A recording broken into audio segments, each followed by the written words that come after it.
और उसके बाद दीदी योग भी कराएंगी। दीदी डायरेक्टली इस समय सेंटर पे ही हैं और सेंटर से ही जुड़ी हैं।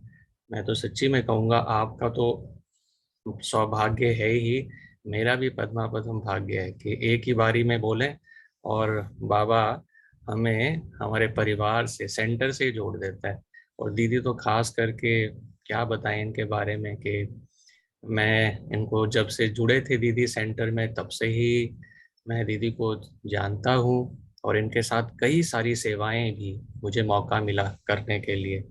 और मैंने तो जो बाबा ने इनको उठाते हुए मुझे दिखाया कि दीदी जब शुरू शुरू में जुड़ी थी और उस समय और बाद में बाबा ने कैसे कैसे इनको किस स्थिति में अचल अडोल महावीर शिव शक्ति बना के, ऐसा कि कई बार मैं भी देखकर हैरान हो जाता कि इतने बड़े बड़े जनरल लेफ्टिनेंट जनरल कमिश्नर और इनके सामने ऐसे बात करते हैं जैसे दीदी, और वो बल्कि झुक झुक के ऐसे आदर से बात करते, क्योंकि बाबा ने ऐसी शक्ति, ऐसा हम कहें कि एक ऑरा दीदी का बनाया।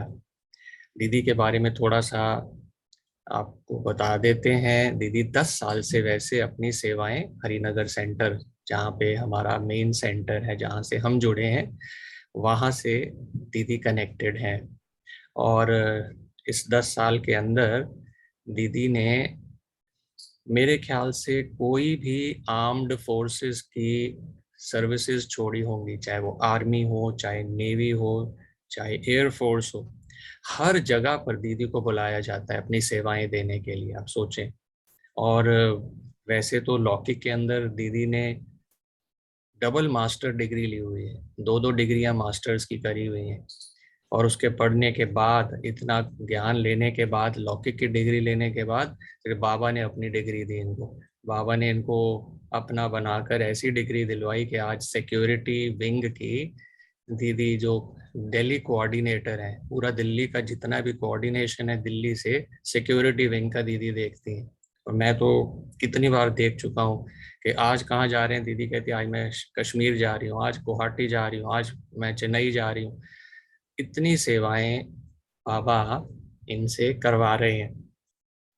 तो मैं तो यही कहूँगा कि हम सब बहुत बहुत बहुत बहुत दिल से आभारी हैं दीदी के। दीदी जुड़ी हैं और हम सब भले हाथ हिलाकर या दीदी को जैसे भी ओम शांति करके स्वागत कर सकते हैं, ताकि दीदी फिर इस प्रोग्राम को आगे बढ़ाएंगी।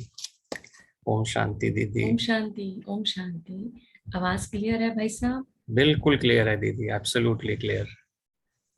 थैंक यू भाई साहब हमारा परिचय देने के लिए। और वाकई में जो भी आपने सेवाओं का इंट्रोडक्शन जो हमारे परिचय में दिया आपने, परमात्मा ही है जो शिव शक्ति बनाकर हम सभी आत्माओं को आगे रखता है। और बाबा ने पहले दिन से बहुत कुछ सिखाया और उसी वजह से आज हम जो सेवाएं हैं उसको बाबा की याद के बल से कर पा रहे हैं। तो आज हम, हमारा टॉपिक भी बहुत अच्छा है और ये फेवरेट टॉपिक है मेरा, जो भाई साहब ने कहा कि दीदी आपको लेना है। तो आज अष्ट शक्तियों के विषय में हम बात करने जा रहे हैं। कभी कभी हम सोचते हैं कि जब हमें जीवन में कोई परेशानी का अनुभव होता है कि हमें योग करना है या योग से जो है हमें बाबा को याद करने का मौका मिलेगा। लेकिन योग हमें करना है, ठीक है, लेकिन योग से जो शक्तियां मिलती हैं आगे जीवन के लिए वो विशेष है। योग किसी भी जीवन की परेशानी में जब हम विशेष स्ट्रेस में या डिप्रेशन में, टेंशन में होते हैं, तब हमारा योग देखते हैं कि हम लगता नहीं है। लेकिन अगर पहले से ही हमने योग से शक्ति अपने अंदर भरपूर की हुई है, तो ऐसी सिचुएशन में भी हम अपने आप को संभाल पाते हैं और उन्हीं शक्तियों के बलबूते हम अपने जीवन में आने वाली किसी भी परेशानी और चुनौती का सामना कर पाते हैं। तो आइए हम देखते हैं कि हमारे इस योग के बल से, परमात्मा से हमें शिव शक्ति के रूप में शक्तियां विशेष मिलती हैं। तो विशेष जैसे कि हम देखते हैं दुर्गा के 8 हाथ दिखाते हैं और वो अष्टभुजाधारी दुर्गा कहलाती हैं। और उनकी हम नवरात्रों में विशेष पूजा और आराधना भी करते हैं। लेकिन वो 8 हाथ ही क्यों दिखाते हैं? वो अष्टभुजाधारी उस देवी को क्यों कहा जाता है? इसका भी बहुत बड़ा आध्यात्मिक रहस्य परमात्मा ने इस सृष्टि पर आकर हमें बताया कि वो भुजाधारी इसलिए है क्योंकि परमात्मा ने संगम पर स्वयं उस आत्मा को शक्तियों से भरपूर किया था। और वो शक्तियां 1, 2 या 3 नहीं थी, वो पूरी 8 शक्तियां थी। तो आज हम जानते हैं कि योग के बल से हमें परमात्मा से कौन सी अष्ट शक्तियां प्राप्त होती हैं। तो हम स्क्रीन पर देखेंगे कि वो कौन सी 8 शक्तियां हैं जो हमें परमात्मा संगम पर विशेष हम आत्मा में बल भरने के लिए देता है। तो सबसे पहली शक्ति है पावर टू पैकअप, विस्तार को संकीर्ण करने की शक्ति सबसे पहली है। और इस शक्ति को हम कैसे अपने भीतर महसूस करें? कई बार हम सोचते हैं कि ये समेटने की शक्ति क्या है? क्या हमें बैगेज को समेट कर रखना है? जैसे हम किसी यात्रा पर जाते हैं तो हम अपना बैगेज समेट लेते हैं, कुछ जरूरी वस्तुएं उठा लेते हैं, बाकी सब रहने देते हैं। तो ये उस प्रकार की पैकअप करने की शक्ति नहीं है। लेकिन पैकअप किस चीज को करना है? आप सभी भी ये एज ए बिगिनर महसूस करते होंगे कि जब भी हम सेंटर पर आते हैं या हम कभी जब ऑनलाइन भी क्लासेस में जब हम योग करना सीखते हैं तो सबसे पहले हमें कौन सी शक्ति की आवश्यकता होती है? सबसे पहले हमें उस शक्ति की आवश्यकता होती है जिसे आज दिन तक शायद हमने कभी अनुभव नहीं किया, और वो शक्ति है विचारों को समेटने की शक्ति। योग हमारा जब हम एज ए बिगनर शुरू करते हैं तो हम हमेशा कहते हैं कि दीदी हमारा योग नहीं लगता, बहुत सारे ऐसे संकल्प हैं जो हमारे मन में आते रहते हैं और एक संकल्प पर फोकस नहीं हो पाता। तो उस समय हमें क्या करना है? धीरे धीरे अपने उन्हीं मन में उठने वाले असंख्य विचारों को समेटना होता है। और जब हम धीरे धीरे, जैसे प्राइमरी क्लास का बच्चा स्कूल में धीरे धीरे बैठना सीखता है और फिर वो स्कूल जाते वक्त बहुत खुशी से जाता है थोड़े टाइम बाद, ऐसे ही हमें भी योग में अपने को बिठाना है और अपने को ही अनुभव कराना है बार बार कि मैं आत्मा इस चोले, इस शरीर में बैठी हूँ। लेकिन कुछ ऐसे विचार हैं जो हमें इस बात में टिकने नहीं देते। तब हमें सबसे ज्यादा इस शक्ति की आवश्यकता होती है कि कैसे मैं अपने मन में उठने वाले ट्रैफिक को कंट्रोल कर पाऊं। और इन सभी विचारों को एक विचार में समेटना ही विचारों का पैकअप है, यानी पावर टू पैकअप। तो सबसे ज्यादा मेडिटेशन में या योग में हमें इस शक्ति की आवश्यकता होती है और पहले दिन से परमात्मा हमारे में धीरे धीरे शक्ति भर देता है। फिर थोड़े टाइम बाद आप जैसी आत्माएं ही हफ्ते बाद या 4-5 दिन बाद कहने लगती हैं कि दीदी अब मुझे अच्छा लगता है योग में बैठना, अब मेरे को वो सारे विचार परेशान नहीं कर रहे होते हैं। तो हमें ऐसा क्यों महसूस होता है? क्योंकि अब धीरे धीरे हमारे मन में उठने वाले विचारों की मात्रा धीरे धीरे कम होती है और फिर जब हम फोकस कर पाते हैं स्वयं पर, तब हमें सच्ची शांति की अनुभूति हो पाती है। आपको शायद मालूम हो, टाइम मैगजीन ने एक सर्वे किया और उस सर्वे में पाया कि किसी भी एक कॉमन व्यक्ति के दिन में कितने विचार चलते होंगे। अगर 6 से 8 घंटा हम नींद के निकाल दें तो बचते हैं 16 से 18 घंटे। तो किसी भी एक नॉर्मल ह्यूमन बीइंग के इन टाइम पीरियड में कितने विचार चलते होंगे? तो can you imagine? Time magazine ने सर्वे से प्राप्त किया 50,000 से 60,000 विचार पर डे। आप सोचिए, 50,000 से 60,000 विचार अगर हमारे एक दिन में चलते हैं तो यहाँ हमारा कितना ट्रैफिक जाम रहता होगा। और जब इसी ट्रैफिक जाम से हम पहली बार सेंटर पर आकर योग सीखते हैं या ऑनलाइन हम योग करना सीखते हैं, तो क्या एकदम से ये सारा ट्रैफिक जो है एकदम से खुल जाएगा, एकदम से ग्रीन लाइट हो जाएगी, नहीं। हमें अपने को थोड़ा सा समेटने की आवश्यकता होगी, उन विचारों को समेटने की आवश्यकता। तो ये जब विचारों को समेटने की आवश्यकता से हम इस पावर टू पैकअप को, इस शक्ति को ग्रहण कर पाते हैं, तब हम देखते हैं कि धीरे धीरे हमारे विचार सिमट रहे हैं और हमें सच्ची शांति की अनुभूति अपने भीतर ही हो रही है। तो ऐसी शक्ति परमात्मा हमें मेडिटेशन और राजयोग के अभ्यास के द्वारा प्राप्त कराता है। चलते हैं दूसरी शक्ति की ओर, और वो है पावर टू टॉलरेट। कैसे सहन करें।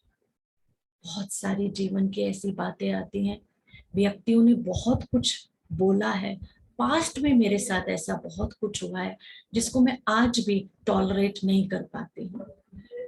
मैं अशांत हो जाती हूँ, मेरे विचार बहुत चलते हैं। तो कैसे इस शक्ति को हम अपने भीतर महसूस करें, कैसे मैं सहन करूं। इसके लिए बहुत सुंदर चित्र भी आपको सामने नजर आ रहा है, जिसमें दिखाते हैं कि एक बच्चा जो है पत्थर फेंकता है फलों से लदे वृक्ष पर, लेकिन वो प्रकृति हमारे प्रति इतनी सहानुभूति प्रदर्शित करती है उस समय। वो जिस वजह से पत्थर मार रहा है, चोट पहुंचा रहा है उसी प्रकृति को, और वही प्रकृति उसे फल दे देती है। तुरंत आम उस पेड़ से नीचे गिरते हैं और वो बच्चा जो है अब उस आम को सुंदर तरीके से लेता है। तो आप देखिए कि प्रकृति भी हमें, हम जो भी उसके साथ नेगेटिव कर्म करते हैं, लेकिन फिर भी वो हमें फल ही देती है। ये प्रकृति का नियम है।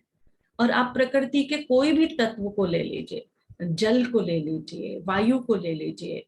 वायु को हमने मैला किया, जल को हमने प्रदूषित किया, लेकिन फिर भी वही जल हमारा जीवन बना हुआ है। वही जल फिर से स्वच्छ होकर हमें ही प्राप्त होता है। वही जल हमारी प्यास बुझाता है, हमें जीवन प्रदान करता है। तो प्रकृति का नियम है, हम कुछ भी करें उसके साथ, लेकिन फिर भी प्रकृति अपनी सहानुभूति हमारे साथ प्रदर्शित करती है। तो हम ये क्यों कहते हैं मुझे कितना सहन करना पड़ेगा, कब तक मैं ही सहन करूं। कई बार हमारे क्वेश्चन ऐसे उठते हैं कि मुझे कितना टॉलरेट करना चाहिए, है ना, कोई हद तो होती है, लिमिट तो होती है ना, मैं कितना टॉलरेट करूं। इसके साथ आप जरूर अपने कर्मों के हिसाब को समझ सकते हैं। कोई भी व्यक्ति या कोई भी चुनौती या परिस्थिति जीवन की मुझे ये सिखाने आई है कि मैंने भी कभी ना कभी उनके साथ ऐसा हिसाब बनाया था जब उन्हें टॉलरेट करना पड़ा था।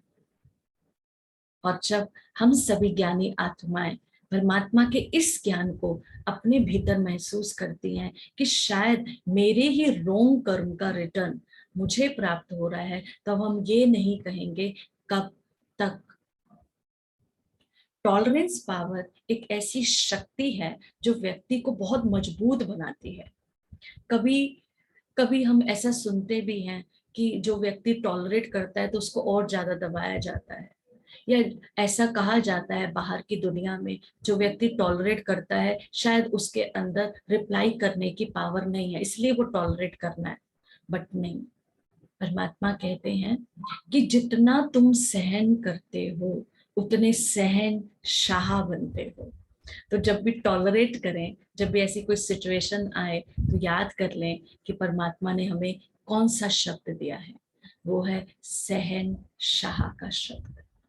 तो हमें एक ऐसी इंटरनल पावर आ जाती है, हमें परमात्मा की ऐसी शक्ति मिलती है कि हम किसी भी व्यक्ति को कभी भी टॉलरेट कर सकते हैं।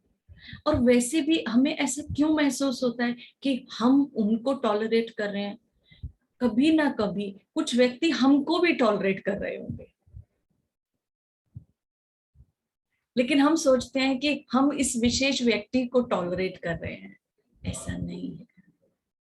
हमें हर चुनौती, हर परिस्थिति को सहन करना है, हर व्यक्ति को उस तरीके से लेना है जैसे वो हैं। जब हम उन्हें चेंज करना चाहते हैं तब हम सोचते हैं कि हम इन्हें कितना टॉलरेट कर रहे हैं। तो हम उस व्यक्ति को जो चेंज करना चाहते हैं, हम ये परमात्मा पर छोड़ दें।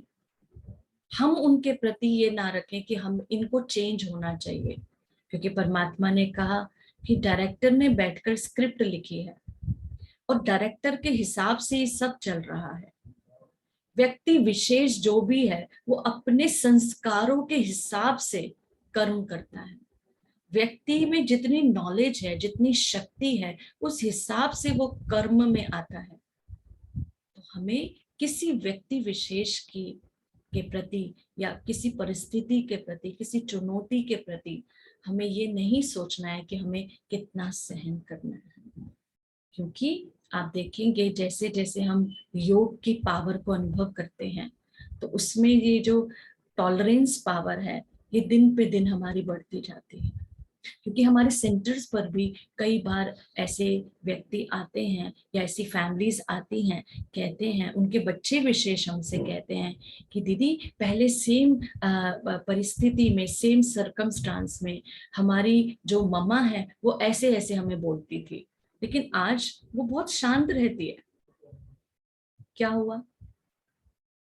कौन सी विधि को उन्होंने यूज किया?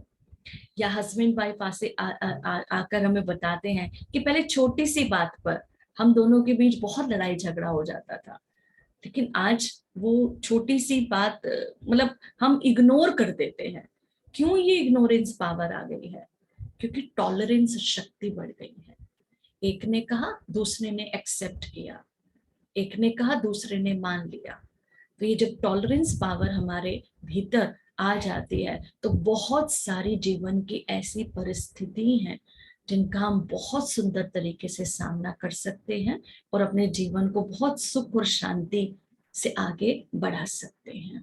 तो ये बहुत ही सुंदर पावर है, बहुत सुंदर शक्ति है, पावर टू टॉलरेट। तीसरी शक्ति के विषय में हम बात करते हैं, पावर टू अकोमोडेट और पावर टू एडजस्ट। इसको हम एडजस्टमेंट पावर कहें या अकोमोडेट करने की शक्ति कहें, बात एक ही है, समाने की शक्ति। टाइटैनिक जो आज से बहुत वर्षों पूर्व समुद्र में जाकर डूब गया था, लेकिन इतने ऐसे कई जहाजों को समुद्र अपने भीतर समा लेता है। इसलिए चित्र में जैसे आप देख ही रहे हैं, तो हमें इस प्रकृति से इन सभी शक्तियों को महसूस करने की शक्ति मिलती है। जब हम देखते हैं कि समुद्र अपने भीतर बड़ी बड़ी चीजों को समा लेता है, तो व्हाई नॉट माई सेल्फ, मैं क्यों नहीं? जब भी कभी हम देखते हैं जीवन में क्या होता है कि किसी व्यक्ति की विशेष बात हमें मालूम पड़ती है और हम पड़ोस में फोन करके एक दूसरे को, फ्रेंड्स में एक दूसरे को फोन करके जब हम बताते हैं तो इट मीन्स कि हम उस व्यक्ति के विशेष में जानते हैं और अब हम आपको बता रहे हैं। ये जो अकोमोडेशन पावर है ये शायद हमारे भीतर नहीं है, और जब ये हमारे भीतर नहीं है इट मीन्स कि हम पड़ोस की किसी बच्चे के विषय में या किसी बच्ची के विषय में या किसी व्यक्ति विशेष के विषय में जब हमें कोई बात पता चलती है तो हम पूरे कॉलोनी को बता देते हैं। और उससे क्या होता है कि हर व्यक्ति उनसे थोड़ा सा गैप बनाकर रखता है, और जब उनके बीच में ये गैप आ जाता है इट मीन्स कि हमने अपना कार्मिक अकाउंट नेगेटिव बना लिया है। हम कहते हैं कि हम आपको ये बात सुना रहे हैं लेकिन आप अपने तक सीमित रखना। हमें होता है, कॉलोनी में होता है या फिर नेबरहुड में इस तरीके से बातें चलती हैं। तो हम क्या कर रहे हैं कि हमारे अंदर वो एडजस्टमेंट पावर नहीं है, अकोमोडेट करने की शक्ति नहीं है। हाँ, अगर कोई कोई ऐसी बात है जो अच्छी बात के लिए हम उस बात को आगे सर्कुलेट कर रहे हैं तो बहुत अच्छी बात है, लेकिन अगर नेगेटिव बात को या फिर उस व्यक्ति के लिए नेगेटिविटी क्रिएट करने के लिए हम उस बात को सर्कुलेट कर रहे हैं, तो हमारे अंदर समाने की शक्ति जरूर होनी चाहिए। कहते हैं विशेष जो लेडीज हैं उनमें एडजस्टमेंट पावर नहीं होती है ना, उनके पेट में दर्द हो जाता है जब तक वो कुछ बात जो है वो बताएंगे नहीं आगे, ऐसा कहा जाता है। लेकिन विशेष किसी भी आत्मा के अंदर अगर समाने की शक्ति नहीं है तो परमात्मा के योग बल से हमारे भीतर समाने की शक्ति बहुत सुंदर तरीके से आ जाती है।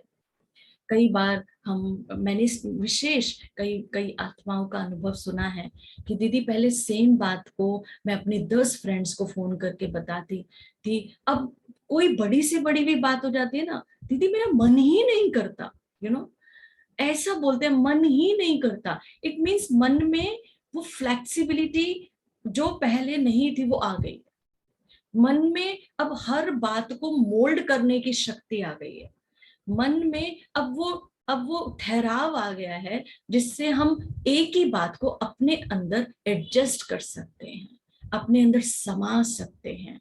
और फिर हमें कार्मिक अकाउंट का भी ध्यान रहता है कि अगर सेम बात को या सेम सिचुएशन को अगर मैंने आगे बताया या आगे सर्कुलेट किया तो शायद उसका नेगेटिव इम्पैक्ट मुझ पर भी हो सकता है। तो समाने की शक्ति तो बहुत ही सुंदर शक्ति है जिससे हमारा जो नेगेटिव कार्मिक अकाउंट बनने वाला होता है वो नहीं होता है। नेक्स्ट है परखने की शक्ति, पावर टू डिस्क्रिमिनेट। जैसे चित्र में आप देख रहे हैं जोहरी है, वो असली सोने या नकली सोने को परख सकता है, हम और आप नहीं परख सकते। अगर मेरे पास गोल्ड की कोई एक ऐसी चीज है जिसको आप ये पूछें कि ये नकली है असली है या कितने % इसमें असली सोना होगा, तो मैं आपको नहीं बता सकती, क्योंकि जो उसको परख सकता है वही उसको बता सकता है। तो ज्वेलर्स के पास जाते हैं, डायमंड मर्चेंट के पास जाते हैं डायमंड दिखाने के लिए कि आप बताइए ये असली डायमंड है कि नकली डायमंड है। इसी प्रकार से जीवन में बहुत ऐसी परिस्थितियां आती हैं या व्यक्ति विशेष हमें किसी न किसी पड़ाव पर मिल जाते हैं जब हमें उन्हें परखने की आवश्यकता पड़ती है, सिचुएशन को परखने की आवश्यकता पड़ती है कि ये सिचुएशन मेरे साथ क्यों क्रिएट हुई है, ये व्यक्ति विशेष मेरे जीवन में क्यों आए हैं, क्या ये मेरे लिए राइट है या आगे जाकर राइट सिद्ध होंगे, या मेरे लिए ये एक लॉस की सिचुएशन हो जाएगी। लॉस है, प्रॉफिट है, व्यक्ति राइट है, व्यक्ति रॉन्ग है, इन सभी चीजों को परखने की बहुत इंपॉर्टेंट पावर आज हमें चाहिए, क्योंकि एक जीवन का एक गलत निर्णय मेरे पूरे जीवन को बिखेर सकता है। और इसका प्रत्यक्ष उदाहरण हमने विशेष तिहाड़ जेल में जाकर देखा, क्योंकि वहां पर एक गलत डिसीजन से व्यक्ति लाइफर्स बन गए हैं, लाइफर्स की कैद में आ गए हैं, जिन्हें 17-18 ईयर्स अपनी लाइफ के वहां बिताने ही हैं। तो मैंने शायद पहले भी शायद आपने सुना हो ये एग्जाम्पल, इसलिए मैं आपको एक बार दोबारा से बता देती हूँ जिन्होंने शायद नहीं सुना हो, कि एक बहुत ही यंग व्यक्ति हमें जब जेल में आज से 10 साल पहले मिले, तो हम कभी भी किसी से पूछते नहीं है, किसी भी इनमेट से, कि आपका क्या रीजन बना है यहाँ पर आने का। लेकिन कभी जब योग में उन्हें बहुत ही शांति की अनुभूति होती है और जब वो अपना कुछ कन्फेस करना चाहते हैं हमसे, तो बताते हैं कि दीदी सो एंड सो केस में हम यहाँ पर आए हैं। तो एक उन व्यक्ति ने हमें बताया कि दीदी प्रॉपर्टी की वजह से हमारा बहुत बहुत मेरे भाई में और मेरे फादर में बहुत झगड़ा हुआ, और मुझे इतना गुस्सा आया अपने बड़े भाई पर कि इनकी प्रॉपर्टी हो जाएगी, क्योंकि नेचुरल की वो तो बड़े थे और मैं छोटा था, और मैंने कुल्हाड़ी उठाई, क्योंकि हम खेती बाड़ी करते थे, कुल्हाड़ी उठाई और अपने भाई को मार गिराया। और उन्हीं के हत्या के केस में, मर्डर के केस में मेरा यहाँ पर आना हुआ। लेकिन दीदी अब महसूस होता है कि अब यहाँ पर जेल में आने के बाद मेरे थोड़े टाइम बाद मेरे फादर की भी मृत्यु हो गई, तो ना प्रॉपर्टी का खुशी और आनंद ना मेरे बड़े भाई ले पाए और ना मैं, क्योंकि मैं जेल में हूँ और मेरे पिताजी ने तो शरीर ही छोड़ दिया। तो आप सोचिए कि कैसी उस व्यक्ति के भीतर ये कश्मकश चल रही होगी कि काश उस एंड मोमेंट पर मैंने एक राइट डिसीजन लिया होता। तो आज ये परखने की शक्ति हमारे पूरे जीवन के लिए बहुत इंपॉर्टेंट है, क्योंकि कोई भी एक व्यक्ति, कोई भी एक सिचुएशन मेरे जीवन को या तो बना सकती है या बिखेर सकती है। तो ऐसे कई एग्जाम्पल हमने खुद तिहाड़ जेल में जाकर देखे। तो इसलिए परमात्मा ने पिछले मंथ में भी इसके प्रति बहुत सारी मुरलियां चलाई कि परखने की शक्ति अपने भीतर हमें बहुत सुंदर तरीके से धारण करनी है। शायद आज हमारा दृष्टिकोण इतना स्पष्ट ना भी हो किसी व्यक्ति या परिस्थिति के प्रति, लेकिन जब हम योग की पावर को अनुभव करते हैं, योग से हमें परमात्मा क्लियर इंट्यूशन देता है कि this is wrong for you और this is right for you. Clear intuition आपको परमात्मा की तरफ से मिलेगा, डायरेक्शन मिलेगी, इस दिशा में जाओ, उस दिशा में मत जाओ। परमात्मा ने कई बार कहा है कि बच्चे अंतिम समय अगर आपकी मन और बुद्धि क्लियर है तो क्या एक ऐसा क्लियर मैसेज परमात्मा का आपको मिलेगा कि बच्चे अगर आप इस दिशा में जाओगे तो आप बचे रहोगे, और अगर इस दिशा में जाओगे तो कोई भी प्रकृति का कोई भी तत्व आपको डुबो देगा, आपको खत्म कर देगा। तो इस तरीके की सिचुएशन में अगर हमारा मन बुद्धि क्लियर है, परमात्मा को याद कर रही है, तो परखने की शक्ति बहुत बहुत सुंदर तरीके से हमें हमारे अंतिम समय में भी बहुत मददगार सिद्ध होगी। ये पावर टू डिस्क्रिमिनेट, शायद कईयों में कहते हैं कि मेरी सिक्स सेंस बहुत अच्छी काम करती है। कई बार हम लोगों से मिलते हैं तो कहते हैं दीदी मेरी सिक्स सेंस बहुत अच्छी है, मैं बता सकती हूँ कि कौन सी सिचुएशन ठीक है, क्या मुझे करना चाहिए, कौन से व्यक्ति मेरे लिए ठीक है। लेकिन फिर भी स्टिल परमात्मा का जो क्लियर इंट्यूशन होगा उससे हम अपने अंतिम समय पर कैच कर पाए, उसके लिए परखने की शक्ति हमें हमारे भीतर बहुत बहुत सुंदर तरीके से राजयोग के माध्यम से आती है। नेक्स्ट, पावर टू जज या निर्णय करने की शक्ति। जैसे तराजू के दो पलड़े होते हैं, दोनों पार्ट में हम कुछ ना कुछ रखते हैं और हमें क्लियर हो जाता है कि इसका वेट ठीक है और इसका जो है जितना भी हमें लेना है उसका जो वजन के हिसाब से वो ठीक है। ऐसे ही हमें निर्णय किस प्रकार से करना है। अब ठीक है, हमने परख तो लिया कि सिचुएशन मेरे लिए ठीक है या नहीं है, या व्यक्ति ठीक है या नहीं है, बट उसके बाद एक विशेष निर्णय पर पहुंचना बहुत बहुत इंपॉर्टेंट है। कई बार जीवन में हम परख तो लेते हैं लेकिन निर्णय करने की पावर हमारे में नहीं होती, तो वो निर्णय शक्ति कहाँ से आएगी, वो डिसीजन मेकिंग पावर हमारे अंदर कैसे बिल्डअप होगी। उसके लिए राजयोग में बहुत सुंदर परमात्मा कहते हैं बच्चे जजमेंट पावर आपकी बहुत बहुत इंक्रीज हो जाती है। कई बार जब जीवन में हम सही समय पर, मोस्ट इंपॉर्टेंट राइट टाइम पर राइट डिसीजन नहीं लेते, तब भी हमें जीवन में बहुत सारी परेशानियों का सामना करना पड़ता है। तो पावर टू डिस्क्रिमिनेट के साथ साथ नेक्स्ट पावर आ जाती है पावर टू डिसाइड। अब जजमेंट पावर करनी है, मुझे डिसाइड करना है, एक ना एक निर्णय लेना ही है। कैसे मैं वो निर्णय लूं? समटाइम्स हमें ऐसा महसूस होता है वो शक्ति आज मेरे भीतर नहीं है, लेकिन राजयोग के माध्यम से डिसीजन मेकिंग पावर इतनी बढ़ जाती है कि सही समय पर सही डिसीजन तक हम पहुंचते हैं। और ये शक्ति परमात्मा हमारे भीतर जब भरता है तो हम कोई ना कोई, कभी ना कभी, ये जो कहते थे आज दिन तक कि शायद हमने उस टाइम पर राइट डिसीजन ले लिया होता तो ये सिचुएशन मेरे साथ नहीं बनती, तब हम ऐसा नहीं कहते, क्योंकि वो राइट समय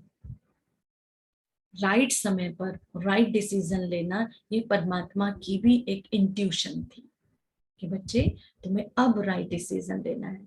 इसके लिए मैं अपना पर्सनल अनुभव आपसे शेयर करूंगी कि राइट डिसीजन कैसे लेना है। जैसे भाई साहब ने बताया कि उन्होंने शुरू से ही हमें सेंटर पर देखा है। भाई साहब को भी हम पिछले 10 साल से बहुत अच्छे से जानते हैं।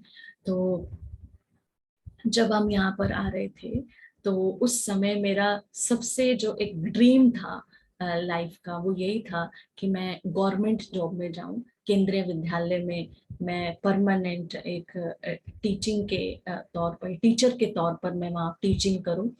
तो ये मेरा पिछले मतलब 10 साल मुझे सेंटर पर डेडिकेटेड सिस्टर हो गए हैं, और मेरा पिछले आप लगाएंगे कि शायद 20 साल पुराना ये एक छोटा सा एक था। लेकिन मैं हमेशा जो है टीचिंग में तो थे, लेकिन प्राइवेट स्कूल में थे। तो मुझे ये लगता था कि मैं एग्जाम्स दूं, केंद्रीय विद्यालय में जाऊं, और एक जीवन का जो एक ये है कि जीवन में आगे कहीं पर भी जाए लेकिन एक परमानेंट जॉब जैसा हो। तो परमात्मा तो हमेशा अपने बच्चों को चेक करता है, हमेशा चेक करता है कि इनका जो इनका मेरे प्रति स्नेह है वो कितना है, या इनका अपने लाइफ में क्या करना है, ऐसा डिसीजन ये इनका पक्का है या नहीं है। तो क्या हुआ कि मुझे जब 10 साल पहले यहाँ पर आना था, तो एंड मोमेंट पर जब मैंने ये डिसाइड कर लिया कि मुझे सेंटर पर रहना है, एज ए डेडिकेटेड सिस्टर रहना है, तो उसी टाइम पर मेरा किसी केंद्रीय विद्यालय में वहां पर अपॉइंटमेंट लेटर आ गया। तो आई वॉज सरप्राइज कि व्हाट इज दिस, कि मतलब मुझे अपना डिसीजन ये भी है कि मुझे सेंटर पर जाना है, और मेरा डिसीजन वो सॉरी मेरा ये भी एक ड्रीम था कि मुझे केंद्रीय विद्यालय में जाना है। तो वहाँ की प्रिंसिपल का विशेष फोन आया कि आपके दोनों राउंड्स जो है वो क्लियर हो गए हैं, और आपका एक सर्टिफिकेट, आई थिंक वो मेरी ग्रेजुएशन की, शायद वो ग्रेजुएशन की डिग्री थी, मार्कशीट्स और सारी चीजें सबमिट हो चुकी थी, तभी वो सेकंड राउंड क्लियर हुए थे। लेकिन उन्होंने विशेष फोन करके कहा कि सारिका, आपने अपना जो डिग्री है ग्रेजुएशन की वो अभी तक सबमिट नहीं कराई है। और वो डिग्री मेरे फादर के पास थी, बाकी सारे डॉक्यूमेंट्स मेरे पास थे। वो डिग्री तो इतना ज्यादा यूजफुल थी नहीं, क्योंकि मार्कशीट विशेष यूजफुल होती है। तो ठीक है। तो मैं एक्चुअली, हाँ यस, क्योंकि अभी बहुत टाइम हो गया तो मुझे धीरे धीरे याद आया। तो जब मैं प्रिंसिपल का फोन आया कि आप आकर के मिलिए, तो मैं गई और डॉक्यूमेंटेशन वगैरह सभी हुए। तब उन्होंने मुझे अपने कन्वर्सेशन के दौरान ही, उनसे जो मीटिंग चल रही थी उसी में उन्होंने बताया कि यस, तुम्हारा एक डॉक्यूमेंटेशन हमारे पास नहीं हो पाया है, वो आपकी ग्रेजुएशन की डिग्री है। तो आपका तो घर बहुत नियरेस्ट है, तो आप ऐसे करिए, आप अपने फादर को फोन करिए, उसको मंगवा लीजिए। ठीक है। तो बट जैसे ही मैं उनके ऑफिस से मैं बाहर आई, और मुझे किसी पीएन ने बोला कि मैडम आप स्टाफ रूम में बैठिए और स्टाफ रूम का फोन यूज कर सकते हैं, है ना। तो स्टाफ रूम में मैं बैठी हुई थी और मैं सोच रही थी कि मेरा डिसीजन क्या था। मुझे तो एक और अपॉइंटमेंट लेटर, एक और नई जॉब, तो व्हाट इज दिस, मतलब मेरा तो ये ड्रीम था ही नहीं। तो ये सब कैसे है कि एक तरफ वो ड्रीम आ रहा था और एक तरफ ये dream. So what is this, मैं अपने आप को बहुत ना ऐसा महसूस कर रही थी कि शायद मुझे लिटरली, मैंने बहुत सारे इंटरव्यू दिए थे, लेकिन उस समय बाबा ने मुझे ऐसा महसूस कराया जैसे कि मैं एक जेल के बंधन में बंधने जा रही हूँ। लिटरली मुझे ऐसा अनुभव हुआ बैठते ही कि मुझे कई कई बहुत हर डायरेक्शन से मुझे एक जेल में बंद किया जा रहा है, और मैं बहुत अंदर ही अंदर एक घुटन की फीलिंग में थी। और जैसे जैसे वो फीलिंग मेरे अंदर बढ़ रही थी तो मैं रोने लगी, बहुत बहुत मुझे रोना, I don't know, staff room में कोई था भी नहीं, और मैं अपने आप ही बैठकर सोच सोच कर मैं बहुत रो रही। एंड मैंने क्या देखा वहां पर, स्टाफ रूम में बिल्कुल मैं जिस सोफे पे या कुर्सी पर बैठी थी, मेरे बिल्कुल सामने एक अलमीरा थी, और अलमीरा अलमीरा पर ब्रह्मा कुमारीज का इंग्लिश में एक बहुत बड़ा पोस्टर था, और उस पर लिखा था, यू आर ए विनर और loser, these words were there, you are a winner और लूजर। और विनर को बहुत बड़ा किया हुआ था, जूम किया हुआ था उस वर्ड को, और लूजर को भी जूम किया हुआ था। तो मैं एकदम सामने, जैसे मैंने अलमीरा पर देखा, तो मैं लूजर हूँ, मैं विनर हूँ, मतलब मैं अपने आप से पूछ रही हूँ, नो आई एम लूजर, मैं यहाँ क्यों बैठी हूँ, नहीं मुझे कोई डॉक्यूमेंट सबमिट नहीं करा है। तो एकदम से वो पीएन आया तो कहा मैडम आपको बुला रही हैं।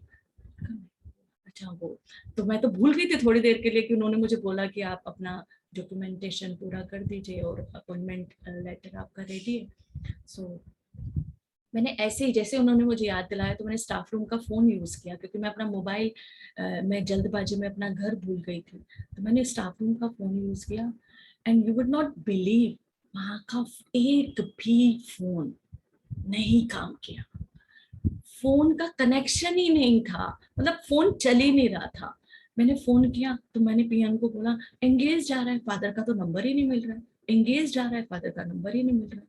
और फिर जब वो चला गया, फिर से मैं उस पोस्टर को देखती हूँ, और लूजर विनर लूजर विनर। और जैसे ही मुझे समझ में आया मैं लूजर, मैंने अपना पूरा बैग उठाया और अपनी डॉक्यूमेंटेशन की सारी फाइल, जो डॉक्यूमेंट्स थे फाइल में, वो दोनों उठाई, और मैं स्ट्रेट फॉरवर्ड उस केंद्रीय विद्यालय से बिल्कुल बाहर, और मैंने एक रिक्शे वाले को बुलाया और मैंने कहा कि मेरे घर छोड़ दो। जैसे मैं घर पर गई, मैंने अपनी मदर को बोला अभी प्रिंसिपल का फोन आएगा और आप बोल देना कि नहीं, अब आप जो सेकंड जो आपके उसमें क्लियर हुई थी, आप उनको जो दीजिए, अब वो नहीं है। और तब से मैं यहीं पर तो ये जो, तो मुझे ऐसा लगता है कि वो राइट टाइम पर मेरा राइट डिसीजन था। अदरवाइज जैसा भाई साहब ने बताया कि परमात्मा ने सिक्योरिटी विंग के लिए शायद कुछ देखा होगा कि इन्हीं को इनसे ही सेवा लेनी है, तो शायद वो सेवा मैं नहीं समझती कि वो हो पाती उस राइट टाइम पर, अगर मैंने डिसीजन नहीं लिया होता। क्योंकि अगर मैं वहां साइन कर देती उस अपॉइंटमेंट लेटर को प्रिंसिपल के सामने, तो शायद माया मुझे घेर लेती और मैं एक और जो है उसी दुनिया में एज ए टीचिंग में करती रहती। तो ये मुझे बहुत अच्छा लगता है कि बाबा ने उस योग के बल से मेरे अंदर उस समय ये शक्ति भरी। And next one is power to face. कोई भी जीवन में बड़ी से बड़ी चुनौती आती है, उसका सामना करें। और सबसे बड़ी जीवन की चुनौती है अपने नियर डियर वंस की डेथ, उनको जाते देखना, उनको शरीर छोड़ते देखना। सबसे सबसे ऐसा मोमेंट होता है हम सभी के लिए कि हम कैसे फेस करें।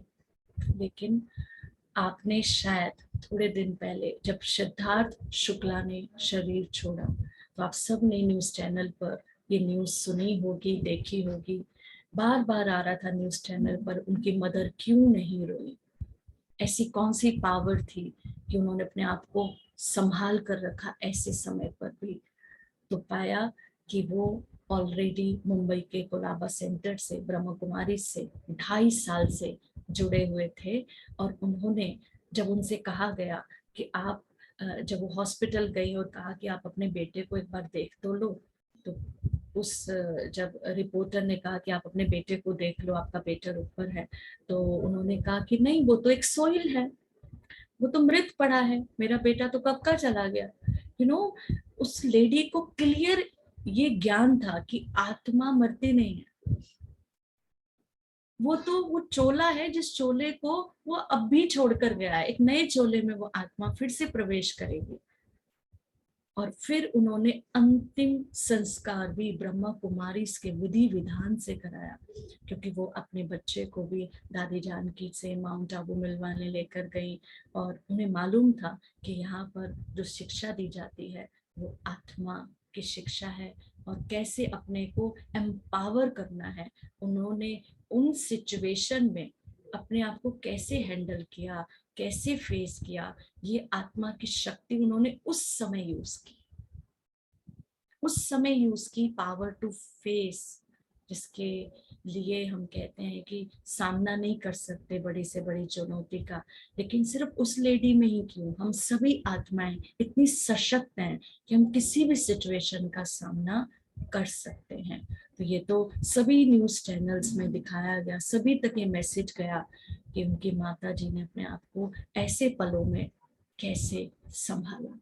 तो हम सभी के भीतर भी ये सामना करने की शक्ति जो है अनुभव होती है। एक और अनुभव है हमारे पास, हमारा जो हरिनगर सेंटर है वो वैल्यू एजुकेशन का कोऑर्डिनेटेड सेंटर है। यानी वैल्यू एजुकेशन की जो अन्नामलाई यूनिवर्सिटी के कोलैबोरेशन से जो ब्रह्म कुमारीज ने जो कोर्स शुरू किया है एमबीए और वैल्यू एजुकेशन का स्पिरिचुअलिटी में, तो वो यहाँ से कराया जाता है। दिल्ली का एक ही ये हरिनगर सेंटर है जो नोडल ऑफिस है इस प्रकार की सेवाओं के लिए। तो यहाँ पर मैंने देखा कि एक लेडी कहीं अंबाला साइड से आकर रही और उन्होंने कहा कि दीदी मेरे को मेरे एग्जाम है, तो मैं जब तक एग्जाम नहीं होते मैं यहीं रहूंगी। तो हमारी दीदी जी ने बोला ठीक है आप सेंटर पर रहिए। तो मेरी रोज उन लेडी से बात होती थी, तो बात बात में मुझे बड़ी बहुत ही खुशनुमा और बहुत ही अच्छी और ज्ञान में चलने वाली वो लेडी। तो ऐसे ही तीसरे दिन मुझे मालूम पड़ा कि अभी 2 महीने पहले उनके हस्बैंड ने शरीर छोड़ा है। सो आई वॉज शॉक्ड कि आप एग्जाम देने दिल्ली तक आई हो, 2 महीने पहले आपके जो है हस्बैंड ने शरीर छोड़ा। उन्होंने कहा सो व्हाट दीदी, बाबा तो कहता है ना आत्मा, बाबा तो कहता है ना शरीर अलग है आत्मा अलग है। और इतना सुंदर उन्होंने अच्छे से अपने आप को एडजस्ट किया फैमिली में। कहती कि मैं तो जो भी मेरे घर में रिश्तेदार आए थे मैं सबको ये बता रही थी, और वो भी ऐसे ही जैसे आप बोल रहे हैं, वो भी यही कह रहे थे कि आपने कैसे अपने आप को इस तरीके से शांत रखा है। तो दीदी मैंने बाबा का ज्ञान जो है बहुत सुंदर तरीके से समझा है, और फिर मैं अपने एग्जाम को क्यों स्किप करूं, फिर 1 साल मैं वेट करूंगी। नहीं, मैंने प्रिपरेशन भी की और इसलिए अब मैं दिल्ली में एग्जाम देने आई। तो मैंने उनको देखा कि उन्होंने कैसे पावर टू फेस को यूज किया है, और ये बाबा का ही परमात्मा का ही बल है कि हमें ये सभी शक्तियों को वो भरपूर मात्रा में भर देता है। और इन्हीं खजानों के बलबूते, इन्हीं शक्तियों के खजानों के बलबूते हम अपने जीवन की हर चुनौती का सामना बहुत सुंदर तरीके से कर सकते हैं। Next power is power to cooperate. कैसे हम एक दूसरे की हेल्प करें, हेल्पफुल नेचर कैसे हम बनाएं। हम देखते हैं कि कई बार किसी भी व्यक्ति को सहायता की जरूरत होती है, हेल्प की जरूरत होती है। हम कैपेबल भी हैं, हमारे अंदर कैपेसिटी भी है, बट वी डोंट वांट। क्यों? क्योंकि शायद एक ईगो आ जाती है अपने भीतर, या शायद हम करने के उस समय इच्छुक नहीं होते, कोई कोई भी रीजन हो सकता है। लेकिन परमात्मा कहता है कि जैसे एक एक उंगली के सहारे पर गोवर्धन पर्वत उठ गया, ऐसे ही हमारे एक एक आत्मा के सहयोग के कारण ये जो दुनिया है, जो भी कलयुग है, वो सतयुग में परिवर्तन हो जाएगी। इसलिए हमें अब परमात्मा के इस कार्य में हम सब आत्माओं को मिलकर उनके हैंड्स बनकर हमें उनकी मदद करनी है। वैसे तो क्या क्या जो श्री कृष्ण का चरित्र दिखाया, क्या ये जो दिखाया गया गीता में कि श्री कृष्ण अकेले ही गोवर्धन पर्वत को उठा सकते थे, लेकिन क्यों सभी ग्वाल बालों का हाथ लगवाया? इसलिए ही क्योंकि उनका भी कल्याण करना था। ऐसे ही परमात्मा कहते हैं क्या शिव बाबा ब्रह्मा तन द्वारा इस दुनिया को परिवर्तन नहीं कर सकते? यस, कर सकते हैं। लेकिन फिर परमात्मा हमें 21 जन्मों का वर्षा किस आधार पर देगा? और अगर हम सभी अपना सहयोग ना दें तो पूरी दुनिया को ही उनको क्या करना पड़ेगा? 21 जन्मों का वर्षा देना पड़ेगा। बट नहीं, सत्युग में तो बहुत थोड़ी आत्माएं आएंगी। इसलिए जो हम सहयोगी हैंड्स हैं, हम हजार भुजाएं परमात्मा की हैं, हमारे एक एक सहयोग से ये दुनिया परिवर्तन होगी। और जो जो आत्मा इसमें अपना सहयोग देगी उसके 21 जन्मों का वर्षा परमात्मा उसको जरूर देगा। क्यों देगा? क्योंकि हम सहयोगी बने समय पर परमात्मा के। इसलिए हमें इस सहयोग को तो परमात्मा को देना ही देना है, बाकी जहां पर हमें लगे कि हमारी मदद की जरूरत है, हमें उन आत्माओं की भी जरूर मदद करनी है, सहयोग देना है। और जब हम सहयोग देते हैं तो याद रखेंगे सहयोग हमें मिलेगा भी। जब हम कुछ देते हैं तो रिटर्न में तो मिलेगा ना कभी। इसलिए कहते हैं ना टिट फॉर टैट, इसलिए हमें सहयोग देना भी है, और जब हमें कभी सहयोग की जरूरत पड़ेगी तो जरूर हमें मिलेगा भी। नेक्स्ट पावर इज, जैसे हम कहते हैं हमेशा कि विड्रॉ कैसे करें, या पावर टू विड्रॉ जो है लास्ट जो शक्ति है विस्तार को संकीर्ण करने की शक्ति, कि कैसे हम विड्रॉ करें। और विड्रॉ करना क्या राइट बात है? नहीं। जैसे आप देखते हैं कछुआ जब देखता है मेरे लिए डेंजर जोन क्रिएट हो रहा है, शिकारी है मुझे मार गिराएगा, डेंजर जोन को जब वो अनुभव कर लेता है तो वो अपने हार्ड शेल में अपनी सारी सॉफ्ट कर्मेंद्रियों को समेट लेता है, और उस टाइम हाथी भी उसके ऊपर से गुजर जाए तो उसको कोई फर्क नहीं पड़ेगा। ऐसे ही जब हमें ये लगता है कि ये सिचुएशन, ये परिस्थिति मेरे लिए ठीक नहीं है, जैसे फॉर एग्जाम्पल हम किसी मीटिंग में बैठे हैं, या हम अपने फ्रेंड्स के साथ या रिलेटिव्स के साथ बैठे हैं, या कभी हम किसी ऐसी मीटिंग में बैठे हैं जहाँ कुछ इस तरीके की व्यर्थ चिंतन हो रहा है या व्यर्थ बातें हो रही हैं, तो उस समय ऐसी परिस्थिति से हमें विड्रॉ कर लेना चाहिए। क्यों विड्रॉ कर लेना चाहिए? क्योंकि कोई भी एक नेगेटिविटी मेरे मन बुद्धि पर इम्पैक्ट डाल सकती है। बाबा ने तो कहा है व्यर्थ नहीं सुनना, व्यर्थ नहीं देखना, और फिर मैं वहीं उसी मीटिंग में घंटे आधा घंटे में बैठी हूँ, तो क्या वो बात मेरे मन बुद्धि पर इम्पैक्ट नहीं डालेगी? ऐसी सिचुएशन से अपने आप को विड्रॉ करना। और दूसरा, जब हम देखते हैं कि अभी हमारा सारा कामकाज कंप्लीट हो गया है और अभी मेरी कर्मेंद्रियों को कराने के लिए कोई काम बाकी नहीं है, परमात्मा कहते हैं बच्चे अपने आप को समेट लो और बाबा को याद करो। कोई काम नहीं है, योग कर, अपना टाइम यूटिलाइज करो उस समय। तो इसको दो तरीके से हमें यूज करना है। पहला, कोई नेगेटिव परिस्थिति ऐसी सिचुएशन बनती है तो उससे अपने आप को विड्रॉ करा ले, क्योंकि वो मेरे लिए सुटेबल नहीं है, ज्ञानी आत्माओं के लिए वो सुटेबल नहीं है।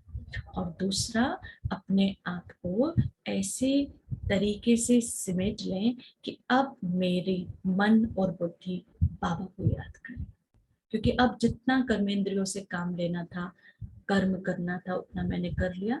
Now I am feeling very free, I am free now, तो अब मैं I can connect with the God. क्यों? क्योंकि अब मेरे पास समय है, मैं बाबा को याद कर सकती हूँ। तो ऐसे ही विशेष जो हमारी हाउस वाइफ्स हैं, तो वो तो इसी तरीके से टाइम निकालती है ना कि अब तो मेरा सारा काम काज हो गया, चलो अभी मेरे पास आधा घंटा है, मैं बाबा को याद कर लेती हूँ। इस तरीके से पावर टू विड्रॉ, ये जो परिस्थिति है, सॉरी, ये जो शक्ति है, ये भी हमारे भीतर बहुत सुंदर तरीके से आती है, और हम ऐसी नेगेटिव परिस्थितियों से, सिचुएशन से अपने को विड्रॉ कर लेते हैं। अदरवाइज जब हमारे अंदर ये शक्ति नहीं थी तो वही नेगेटिव चिंतन, वही नेगेटिव बातें, उन्हीं गॉसिपिंग में हमें मजा आ रहा था, और फिर हमारी जो अंदर की जो शक्ति है वो धीरे धीरे कम हो रही थी। तो अब हम विड्रॉ पावर को उसमें यूज कर पाते हैं। तो देखिए कितनी सुंदर ये सभी शक्तियां हैं जो राजयोग के बल से हमारे भीतर आती हैं। हम ऐसा नहीं कहेंगे कि ये शक्तियां हमारे भीतर नहीं है, हम सभी के अंदर हैं ये शक्तियां, बट परसेंटेज में है ना। कोई शक्ति शायद 80% होगी, कोई शक्ति शायद 20% होगी, बट है सब में, क्योंकि हमें जीवन में इन सभी दिनचर्या में इन सभी शक्तियों की जरूरत है। आप स्क्रीन पर ये 8 शक्तियां देख रहे हैं, 8 शक्तियां देख रहे हैं। आप क्या ऐसा महसूस करते हैं कि डेली रूटीन लाइफ में इसमें से ये एक शक्ति है दीदी जो यूज नहीं होती है? Can you tell me? Only one power, कोई कह सकते हैं कोई भी शक्ति, दीदी ये शक्ति यूज नहीं होती है। नो, ऐसी कोई शक्ति नहीं है जिसको हम अपने जीवन में या दिनचर्या में यूज नहीं करते हैं। कब हमें एडजस्ट करने की जरूरत नहीं पड़ती, कब हमें कॉपरेट करने की जरूरत नहीं पड़ती, कब हमें डिसीजन लेने की जरूरत नहीं पड़ती। हमेशा हमेशा ये पावर्स हमें चाहिए। और अगर हम ऐसा महसूस करते हैं कि ये शक्ति मेरे में थोड़ा सा कम है, तो योग की पावर बढ़ाइए, ये शक्ति आ जाएगी, है ना। तो अब हम करते हैं 8 शक्तियों का सुंदर सा अभ्यास। सभी आराम से बैठेंगे। अब हम योग के अभ्यास से इन 8 शक्तियों को अपने भीतर यूज करेंगे, महसूस करेंगे।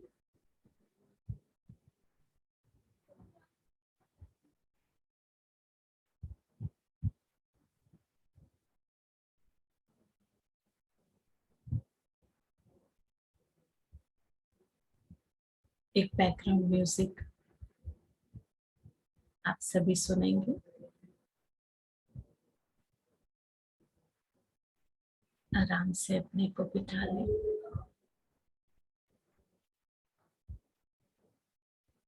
महसूस करें।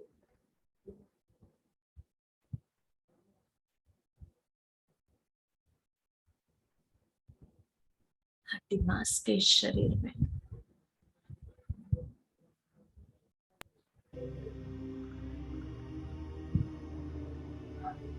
माथे के बिल्कुल बीच में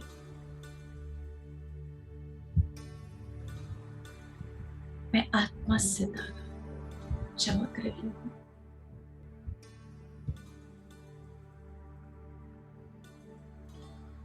पांच तत्वों के शरीर में मैं चैतन्य शक्ति आत्मा हूँ। मस्तक के बीच में स्वयं को देख रही हूँ।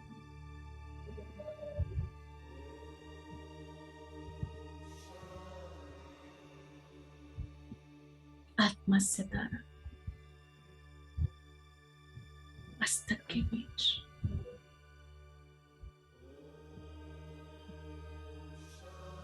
और मेरे सिर के ठीक ऊपर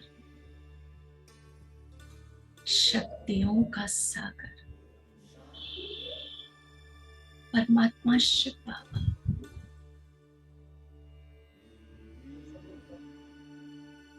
चमक रही हूँ।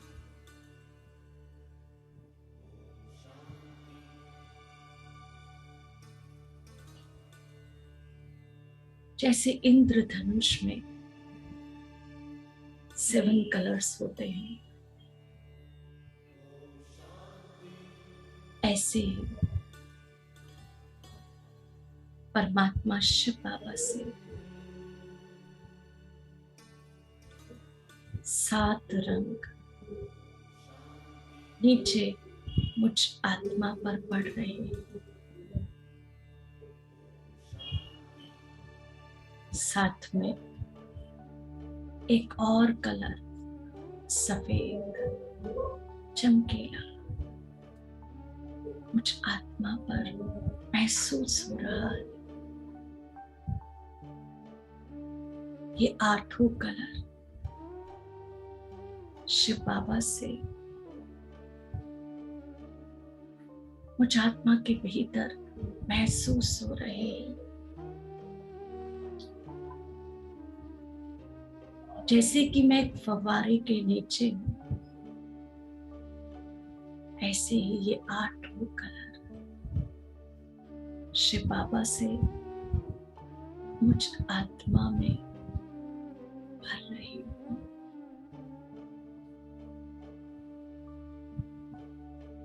एक एक कलर एक एक शक्ति का आभास करा रहा है।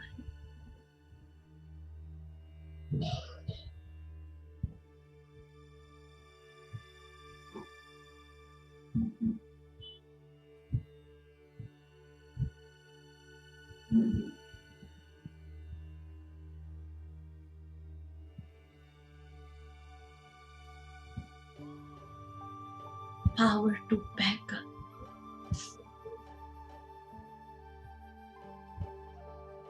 समेटने की शक्ति,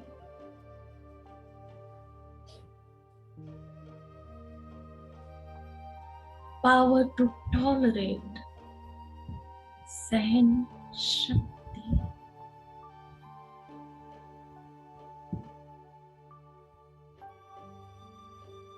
पावर टू अकोमोडेट, समाने की शक्ति,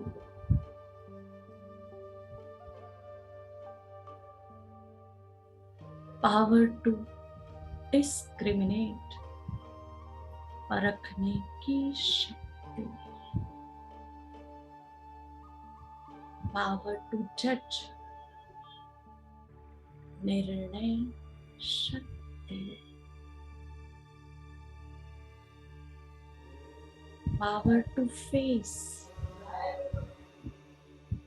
सामना करने की शक्ति, power to cooperate,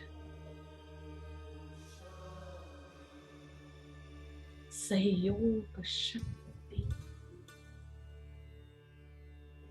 power to withdraw,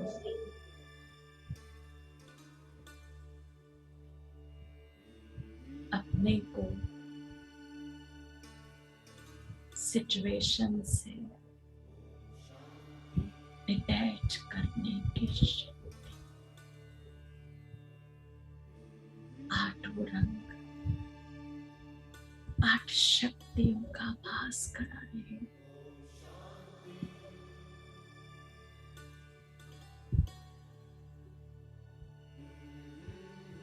इस शक्तियों से सजकर मैं आत्मा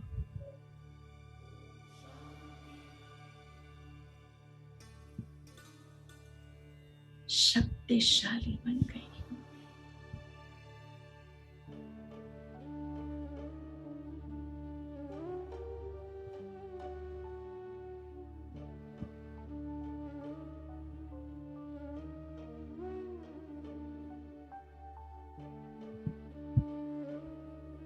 ओम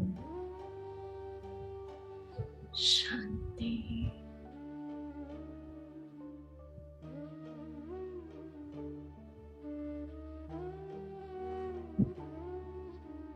ओम शांति।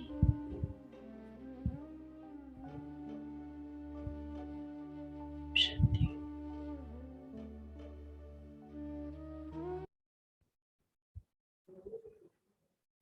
Thank you. ओम शांति। थैंक यू दीदी। तो दीदी को सब थैंक यू कर सकते हैं। शक्तियों का आभास हुआ, बाबा ने शक्तियाँ दी और दीदी ने कितने अच्छे ढंग से एग्जाम्पल्स देकर आप सबको एक एक शक्ति का क्लैरिटी से समझाने दे दी, है ना। तो दीदी को सब थैंक्स कर ही रहे हैं और दीदी को हम रिक्वेस्ट करेंगे कि दीदी जो है ना बड़े अच्छे अच्छे प्रोग्राम्स कराती हैं, सेल्फ मैनेजमेंट, मोटिवेशनल, ये जो सारे जो बड़े बड़े साइंटिस्ट्स हैं, जो बड़े बड़े आर्मी के ग्रुप्स हैं, जो दिल्ली की पुलिस है, इन सब को ये बड़े सारे प्रोग्राम्स कराती हैं। तो कभी हम दीदी का समय लेंगे और बीच